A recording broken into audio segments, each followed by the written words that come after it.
Did you know that there are about 1.2 million same-sex couple households in the United States, according to the Census Bureau? We'll discuss this and other interesting facts about gay marriage and divorce with author Karl Dunn on this episode of The Curious Professor.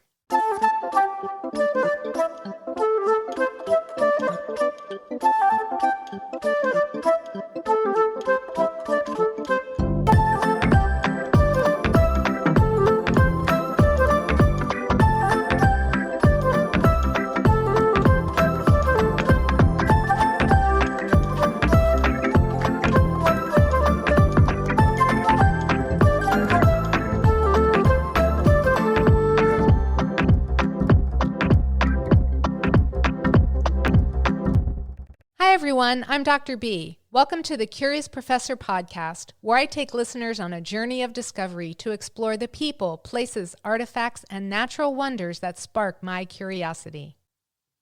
On this episode of the Curious Professor podcast, we'll discuss how catastrophic loss often ignites a journey of self-discovery with writer and speaker Karl Dunn. But first, a trivia question. What percentage of New York Times bestsellers are biographies or memoirs? I'll have the answer for you at the end of this episode. I'm thrilled to have author Karl Dunn on the show today. Karl is a multi-award-winning advertising creative director who has lived and worked in 11 cities throughout Australia, Africa, Asia, Europe, and America. A global citizen, Karl speaks on a broad section of topics such as diversity, equity and inclusion, and self-love. A culmination of his 25 years in international business, his personal experience of divorce, and his passion for the rights of the LGBTQ+ community. He is the author of How to Burn a Rainbow, an intimate, honest, and revealing story about divorce and self-love. Welcome to the show, Karl. It's great to have you here. Thank you so much for having me. Real pleasure to be here. What's the most unique thing about you? I would say, I don't know if it's necessarily unique in the sense of not anybody else has it, but I think the thing that most people would say about me is I connect. It is the thing I enjoy the most in the world. I love meeting new people, understanding their cultures, understanding them and their life, and kind of figuring things out. And, you know, it's probably one of the reasons why I've lived in so many countries all over the world. I love just being in new places and meeting new people. And tell us about your memoir, How to Burn a Rainbow. Well, yeah, How to Burn a Rainbow is a memoir about my divorce. It's the first memoir about, or the first book actually, on same-sex divorce. And it chronicles my divorce from my ex-husband that kicked off in 2017 and took 18 months to finally resolve. And the book takes place over that time and even flashes back earlier. But really, the biggest story of it is about a human being who went on a journey to find themselves.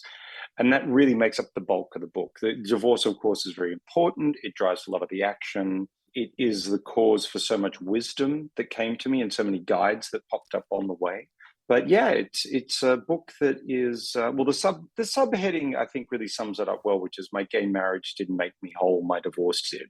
And you state there are similarities and differences between straight and gay divorces. Would you give us some examples? Sure. I mean, as far as the similarities go, of course, you have the end of a relationship, which is sad for everybody, doesn't matter your sexuality or your gender, and the loss of a relationship, you know, the loss of being a married person, which is in our society the ultimate kudos. You know, it is seen as the greatest, you know, pinnacle achievement by a lot of Western society. But where a gay divorce differs is that, you know, we experience kinds of loss that I think heterosexuals don't go through, which is the loss of equality.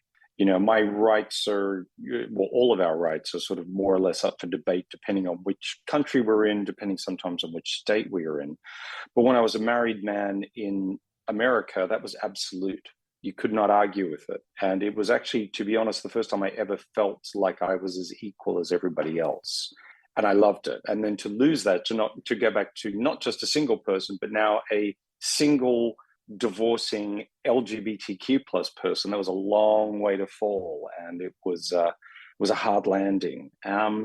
So there's that, but I think also, and I've heard this expressed by many same-sex divorcees, that we feel this loss of, well, in the sense of that we really let down the cause, and that was, we fought so hard for the right to marry. And then, we got it. And then the next thing, there are people like me who are getting divorced. And one of the worst things about, certainly when I was going through it, is when you're the only person getting like a same-sex divorce, you're kind of the only person anybody knows is getting a same-sex divorce. So yeah, it was, I think, very particular to our community in those senses. And what did you find most challenging about writing a memoir? Well, actually, I would say the thing that was the most challenging was giving up all blame.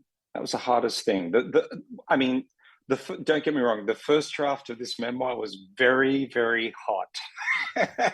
And it had a very particular point of view that it was working very hard to sell the reader on. But I'm grateful for the length of time it takes to write a book, because when you do that, the distance of time gives you a lot of perspective on your own actions. And I, came to realize over the passage of time how I was 100% responsible for my half of the marriage and for my half of the divorce. And, we both did some terrible things. And there were definitely moments in it where I felt like I was the victim. But when I look at it, I'm like, actually, I behaved pretty appallingly there. And to be honest, I think if you ask my husband the same thing, he would also say he was the victim of things that I did. I would say I was the victim of things he did. So I'm happy. And something else, like when you write a memoir, you have to get defamation insurance, which means you have to put the book through defamation attorneys who read it with a very clinical and legal eye. And they challenged me on a lot of what was in there. Like, is this a fact or is this just your opinion? If this happened, how can you back it up? Can you get statutory declarations? Is there a paper trail? And often there wasn't. So I would have to lose things that I thought were very essential story points, but then I'd look at them and go, well, why is this story point in here? Is this in service of the reader in any way? Or is this just everyone's going to know what you did moment? And, there was a lot of that, it wasn't. So the process of time and going through that legal thing that took nearly 2 years, just that part, it made the book into something I'm very proud of, because now the hardest bit was writing it impartially. And that's the thing I'm proudest of, because people who've read every version of it said, dude, the last one that you published, that's the book. That's great. Like, it's an achievement emotionally to have got where you were. And I think it's because of all of that and the vulnerability that I have in the book, because that I got more and more vulnerable with every draft. It's what's made it connect with people all over the world, all different walks of life, not even from the community, not even getting divorced. And they see themselves in the pages, because ultimately, like I said at the beginning, it's about a human being who was just going through it and they can relate to it. So yeah, I'd say that was the hardest bit, but ultimately giving that up ended up being the best part of it. And there's a lot of humor in your book. How did you find the humor in that painful and tragic event? Well, I'm by nature, I think, quite a humorous person. And so I do tend to see the levity in situations, and especially also in my own ridiculousness. But I took a lot of inspiration from the writings of Augustine Burroughs, who wrote Running with Scissors and Dry, because I was actually fortunate enough to see him at a writer's thing like years and years ago, way before I ever went through this or thought of writing a book. And if your listeners don't know his work, he writes about his alcoholism and his descent into alcoholism and recovery. And he would take you to the brink of despair and then flip it with the most hilarious observation about himself. And it was emotionally just so satisfying to read it as a reader. And when I saw him at this thing, I asked him, like, I'm really curious, we think we know celebrities just because we see photographs of them when we read stuff. And like, we don't know them at all, but you, like, how do you go and buy groceries? Because everyone knows every agonizing detail of your life. And he said, actually, people respect it, because when you've given so much, no one's ever trying, there's no aha, gotcha moment because you've given everything. And he said, when you do that, the vulnerability of that, he said, people really respect it. He said, the downside is then they'll tell you all the crazy things that have happened to them in their lives.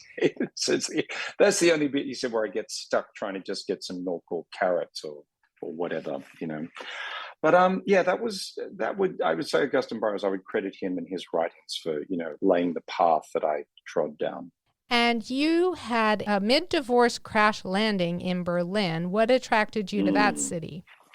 Well, Berlin and I have a long, long history, and it is a great character in the book as well in How to Burn a Rainbow. It really takes on a life of its own. And it was a place I went to in 2005 for the first time. I'd never been here. And I walked around and it was one of those moments people talk about this where you walk around a place and you're like, I knew my way around. I got it. I got the people. I liked how they lived. Like my experience of Berlin was completely different to what I thought it was going to be. And I found myself quite obsessed with the place. And then amazingly, the next year, an opportunity came up to come back for a freelance job. And I work in advertising as a freelance advertising person. We won the account. It was a massive global account. No one expected to win it. And so this account, it brought me back to Berlin every winter for 5 years in a row. So I had a life here. I was here 3 months of the year. So I had a life here. I had friends. And I've continued to visit. So when everything went to custard in the States, it was either go back to Australia, which is where I'm from, which would have felt like defeat, or go to Berlin. And something amazing about Berlin, which I write about in the book, is that it's a city that asks nothing of you. You can just come here and disappear, or you can come here and just be quiet and figure things out. And in fact, it's kind of famous for people coming here when their lives have been an absolute disaster, or they're about to walk into a life that they absolutely don't want, and they run to Berlin because it gives you space. And you know, a lot of people disappear into the nightclubs for 2 years and never see the light of day, and they're working through it, and that's their thing. But I wrote a book instead, and yeah, Berlin gave me a lot of time and space to think about things. So that was how I ended up here, and that was also why it was so pivotal, I think, in the journey and such a huge character in the book. You've lived and worked in 11 cities throughout the world. What were some of your Yeah. most interesting experiences? Oh, hands down, Tokyo, amazing. Living in Japan, I'd studied Japanese in university, and it was rusty when I moved there, but it got pretty good after a couple of years. But Tokyo was fantastic because, and I mean this with all due respect to the Japanese culture, it is the closest to visiting Mars as someone from the West, because it is a culture that has been created with zero reference or interest in our Western logic or way of doing things. It is a completely other culture, completely self-contained in this powerhouse nation, and it is fascinating, endlessly fascinating. That was a real experience of culture, food, ways of thinking. Fascinating, an amazing place. And you know, I also have to say, I loved living in America. I lived in LA and in San Francisco. And something I love about the States is the naive optimism. It is I think the greatest superpower of America is there's this can-do, everything is possible attitude to life, and you do not find this in many other places. In a lot of socialist democracies like I was raised in, there's a kind of don't get above your station, don't think you're better than anyone else, a little bit of a pressure to conform perhaps, and you know, this feeling of if you want to do, everybody knows if you want to do something exceptional on this planet, you move to America and see if you can do it. And or it's certainly perceived that way. I'm not saying people can't do amazing things in their own countries. Of course they can, and they do, obviously. But I don't know, America is this kind of amazing place where dreams can come true. I loved that about the States. And then, you know, for a third one, just to end up, South Africa. What a trip. I mean, Africa, there's nothing else like it, and it really gets under your skin in a way that's hard to describe. And the South Africans, as they were when I was living there, they reminded me of Australians in the 1970s, which I loved in the way that they were with each other and their sense of humor and how they lived. I feel like it was a part of our history that we kind of lost a little bit, that this kind of wild exuberance for life and this coarseness that is fantastic. And it's Africa, it's gorgeous. So I've been very fortunate that my career has allowed me to just go to all these places and more around the world. Yeah. And on your website, you state that your work is to undivide this world. What do you mean by that? Yes. Well, an interesting thing came out of the book. One of the chapters that really resonated with readers and fascinated them was the brotherhood that I found with heterosexual divorced men. Because, what anyone who's been divorced, who works in and has a job, can tell you is there is zero resources or support for people going through divorces. I mean, we have leave for all kinds of other catastrophes in people's lives, like bereavement or long-term illness. But when you're getting divorced, that's kind of filed under your personal life and leave that at home. And the problem is it bleeds all over everything. So I was getting no support at work. And I don't blame the place I was working. I mean, it's just they were just doing what everyone is doing, which is nothing. And then, in my own community, we have zero experience with divorce. So my friends were supportive, but they couldn't really advise me. And then I kind of fell into, really out of extreme desperation, because I was kind of losing it. I met with, I knew of some divorced guys at my office who I'd heard about because their divorces were famous. Like one guy in particular, I knew about him because he'd been through a crazy divorce. That was even before I was going through mine. I mean, he was famous for it. And he was the first one I asked for help from. And he introduced me to a bunch of other guys who were all going through it. And it, because it was a massive office, but it wasn't just our office, it was like surrounding offices, and everyone would sort of, honestly, most divorce guys end up smoking. So it's the smoking bench, but the Surgeon General didn't hear that from me. And this bench is kind of where the divorcing guys would meet. And this is where you would swap tactics, and you would learn what they were doing in theirs, and I could use some of that, and even just an arm over the shoulder, go, bro, I know how this feels, but believe me, in like 6 months from now, it's going to be okay. Like it was I write in the book in How to Burn a Rainbow, it's the closest I've ever come to being in Fight Club, because there was this extreme, radical, not just brotherhood, but trust between us, this respect. And it became this really fascinating exercise in DEI. Like I saw how DEI could work, because all these guys are from the C-suite to the mailroom, 4 different religions, every ethnicity, American-born immigrants like myself, and we all got on. And we had our differences, but our overriding issue of supporting each other through what can be a really awful experience was the most important thing, and it bound us together. There's no canceling. So it's become a talk that I've started to give called A World of Unlikely Allies, which is kind of, I started breaking down what is it that we actually did there? Why did that work? Because it was so powerful. It's something I want to teach to people in companies and get people working together better. And so I think this is kind of the season 2 of diversity. Like we've had season 1, which was we assembled the cast for a whole diversity of reasons, like diversity of guilt, a diversity of it's about time, diversity of confusion and the justice and many other reasons. Now I think we've assembled the cast, and I walk through companies now and they're more diverse than they've ever been. And you can argue whether that's not even enough yet or whatever. But my work now is, okay, all these pieces we've got, how do we get everybody trusting each other? Because when you trust one another, this is when you can work together, build together, do things together. And it doesn't require you to like each other, but it does require you to respect each other and understand and see each other's humanity. And that's what I'm trying to teach people now. So it's, I think, even just what we've talked about in all the places I've lived, and my fascination with cultures and me trying to sort of translate the cultural ideas of one place to the next. I think my work has always been about this, but oddly, it took a divorce to teach me that that's what I should be doing. So whatever forms those take, like the talk I give, the workshops, the next books, it's all coming from that place of undividing this world. And yeah, I like it in the sense that it is the opposite of what is happening that we're seeing everywhere, and it's action oriented. And I think there's a huge community of people out there in the world who want to do this, who look at our planet and go, I don't like it. I don't know what to do, but I want to do something. So, and I really truly think this begins with us just learning again how to talk to one another and listen to one another and see each other's humanity again. So yeah, that is what undividing this world means to me. And you consider yourself an avid amateur chef. What is your favorite dish to prepare?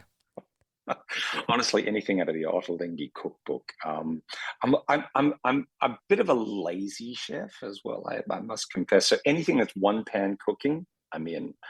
In fact, I subscribe to the New York Times, and they have a great cooking app, and there's a whole section of one sheet cooking, and I'm all about it. But yeah, I'm a bit of a, if you cook the Ottolenghi cookbooks, you need to become quite the expert in spices and have a bit of a rack. But it's amazing how much I've discovered through that. Also, honestly, it's like meditation for me. I walk in my kitchen and I start cooking, and the day disappears. Yeah, yeah. So that's me in the kitchen. I could use more bench space, though. I'm not going to lie. I mean, it's the one thing I don't like about my apartment. It's just a little more bench space would be great. But anyway, first class problems. And on your website, you also mentioned that you enjoy seeing as many live bands and performances as possible. What were some of your favorites? Well, gosh. I mean, LCD Sound System, they always do an incredible show. I mean, it is. And what I like about LCD is it's, you cannot pick the crowd. It's just the oddest collection of people come to those concerts, and I love that. One of the best experiences I had was at the end of the LCD Sound System concert. Just like the lights are up, everyone's moving, and just as music over the top, they were playing Africa by Toto, like dun dun dun dun dun dun dun. And what was crazy is everyone in the audience started singing the words, from Gen Zs all the way to boomers. And everybody's looking at everybody else going, wait a minute, you guys know the words to this as well? And that kind of surprise that everyone else knew. And so what happened is everybody started coming back in and dancing and singing at full voice. And they realized what was going on. So they turned the volume up so everyone could really shout it to each other. That was a great experience. That was definitely one of my favorites. And also I have to say Bjork. I mean, she is the alien goddess mother who walks amongst us all. And I saw her once on her first album, actually, in Singapore in a tiny club. And it was a really fun night. And then to see her years later, like probably 2 decades later, in maybe not that long, but anyway, a long time later, and the Biophilia tour, where she was performing the entire album, and just to see the artistry of that and what she had created and what she was presenting was wild. I'm so glad I got to see her once live. That was really something. But honestly, I'll go and see anything. I'll go and see stand-up comedy, theater. I just think there's something really amazing and vital when people come together in a room to see something. And I think concerts and performances where we all come together to commune in the darkness, or maybe in a theater, but also to be at a concert and experience that spiritual boom of being with all these people together. I think it's filling a gap that organized religion and churches used to have, because every Sunday people would experience this and they would go to talk about deep concepts, about life, the universe, and everything. Whereas now I think it's about live performance, and people experience it together. They post it on social media, they relive it with their friends. And I think there's something beautiful about that, when people all come out of curiosity to feel something bigger than themselves. And what new projects are you currently working on? Well, I'm working on my workshops and my next book. I post an article every week on LinkedIn on thoughts of mine on DEI. I'm starting a podcast myself, and it is, well, as you know, I think it takes a little time to jump off the diving board. Once you get it going, it's okay, but it takes a little while to get there. And I think I've finally figured out what it is I want to talk about. And the next book is starting to take shape of what that might look like. So basically, I'm looking to work in the DEI space more and more, and see what good I can bring through my work to help people just, work together better, have a better time, do better work, feel fulfilled with it. And even, from a business sense, that people who like working together and enjoy their work, I mean, that just is, from a business side, that's also really nice for companies. So yeah, that's the space I'm going into. Yeah. And is there anything else you'd like to tell us about you or your work? Well, something I would say to any of your listeners is, the journey I go on that I chronicle in How to Burn a Rainbow. I would say that it's something a lot of people have remarked to me that it's inspired them to start their own.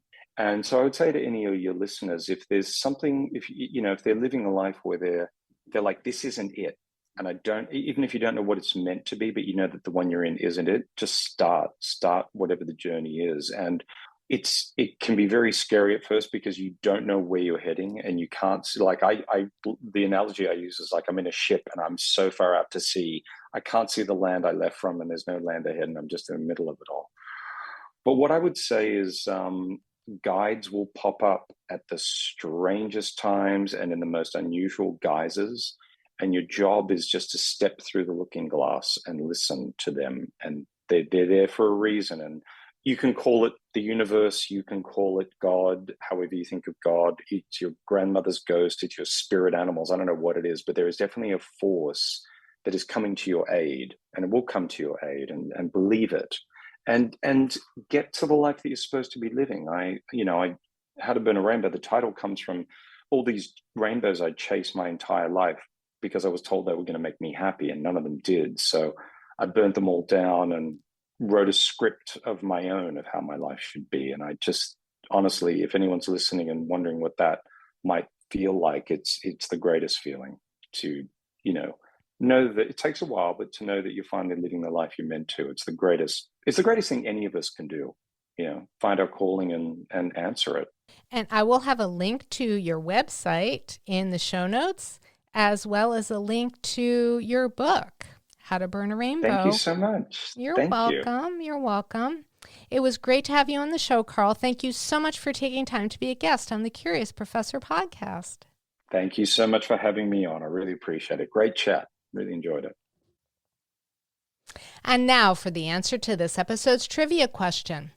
What percentage of New York Times bestsellers are biographies or memoirs? Almost 50% of nonfiction books on the New York Times bestseller list are biographies or memoirs.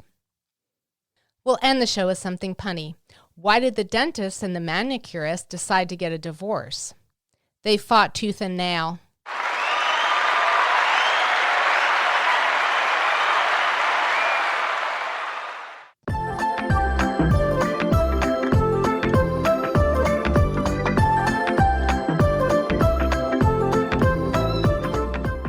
Thank you for joining me for this episode of the Curious Professor podcast.